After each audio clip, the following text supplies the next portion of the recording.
It's supposed to be a fun game, but somehow you're taking it personally. It's game night. Cards, dice, everyone's laughing, having a good time. And then somewhere between round 2 and 3, something shifts.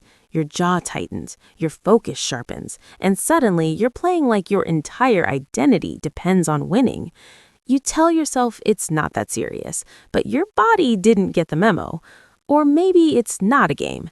Maybe it's a conversation. Someone mentions an achievement, and before you even notice, you're already searching for something better. But here's what nobody tells you. That feeling isn't just ego.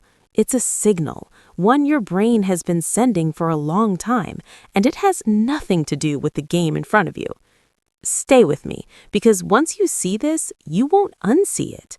Hello, everyone, and welcome to Psychology Mindset. We're glad you're here. Today, we're going deep into the psychology of people who always need to win. And if that's you, this one's going to hit close. We're going to talk about why your brain treats a friendly game like a survival test, what winning is actually giving you that nothing else can, and why the real competition was never against other people. And here's the question nobody seems to answer properly. Why can't you just enjoy the process? You've tried. You've told yourself it doesn't matter. You've smiled and said good game, while something inside you quietly burned. So why does losing, even at something meaningless, land like a punch to the chest? That's what we're answering today, because it's not about the game. And once you understand what it actually is, you'll never confuse it with ego again. Here's what surprises most people, because it goes against what it feels like. Most people assume that highly competitive people are arrogant, insecure, or obsessed with status, and those things can show up, but they're usually the result, not the cause. And here's where it gets interesting. There's something called the winner effect. Dr. Ian Robertson, a neuroscientist, spent years studying it, a phenomenon first observed in animals, where winning a fight actually makes you more likely to win the next one. Because winning doesn't just feel good, it changes your brain. It increases testosterone, triggers dopamine, and starts reshaping how your brain processes risk and reward. So what looks like a personality flaw from the outside might actually be a brain that learned very early on that winning is one of the fastest ways to feel okay. And here's where the psychology gets genuinely interesting. Researchers like Reese and Garcia found something interesting about this. There are two very different kinds of competitiveness. The first is mastery, the drive to improve, to push your own limits, to get better for its own sake. The second is superiority, where winning only counts if someone else loses. You can feel the difference in real life. Mastery is finishing a run and feeling proud because you got 1% better than yesterday. Superiority is immediately checking who did better than you. And here's the part most people don't realize. People driven by mastery tend to have better well-being, stronger relationships, and more stable motivation. But when competitiveness is driven by superiority, it often comes with more anxiety, more comparison, and a much harder time handling failure. Sound familiar?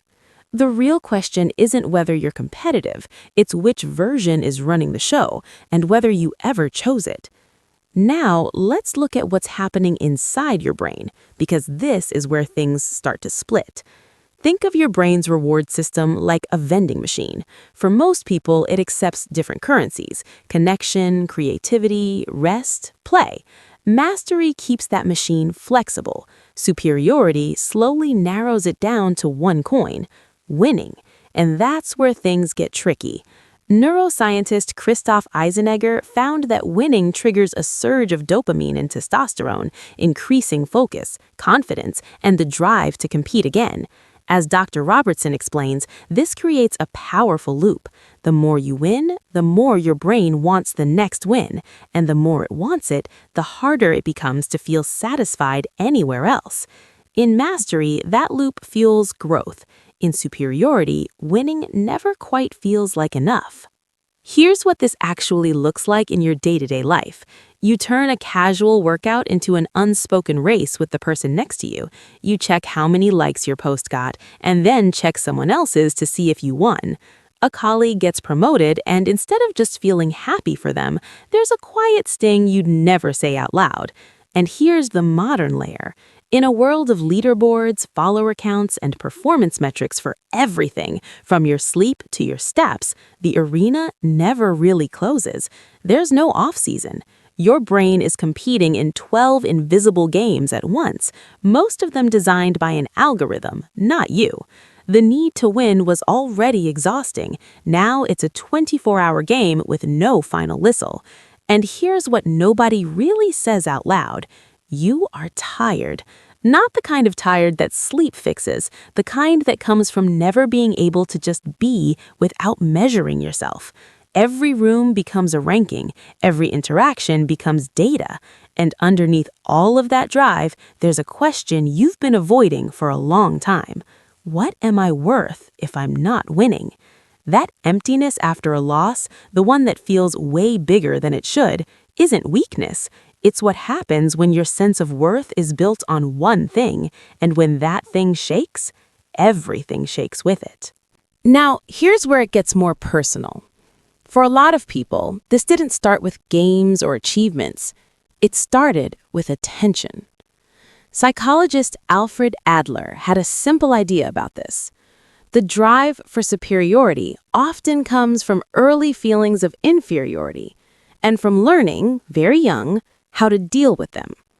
Because if attention, praise, or even love showed up most reliably when you performed, when you won, when you stood out, your brain started connecting the dots. Winning meant being seen. Winning meant being valued. And being average, that felt like disappearing. So this was never just about competition. It became a strategy. Not to be better than others, but to make sure you mattered at all. Here is what I need you to actually hear. Your drive is not a flaw. The energy, the fire, the refusal to settle, those are extraordinary qualities. And when that energy goes toward growth, it's the same thing that makes people creative, resilient, and genuinely great at what they do. But when it shifts into superiority, when winning stops being about growth and becomes about proof, fire without control burns everything, including you. You don't have to win to be worth something. You already are. So what do you actually do with all of this?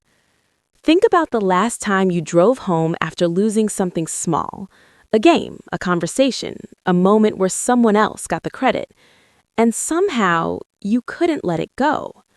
That feeling, the one that sits with you in the car the whole way home, that's the one that matters. Because there is a version of you that competes from joy, the one who can lose a game and laugh about it 20 minutes later. And there is a version of you that competes from fear, the one who goes quiet on the drive home. Learning to tell those two apart is the whole work. And it starts the moment you notice which one showed up and ask, honestly, am I doing this because I want to, or because not winning still feels like not being enough? Before you go back to quietly competing with everyone around you, sit with this for a second.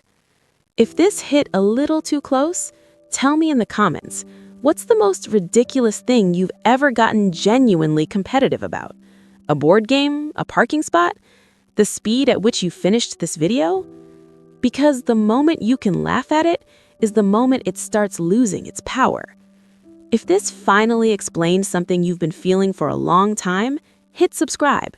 This is exactly what we talk about here every week. And remember, you were never meant to win everything, just the things that actually matter.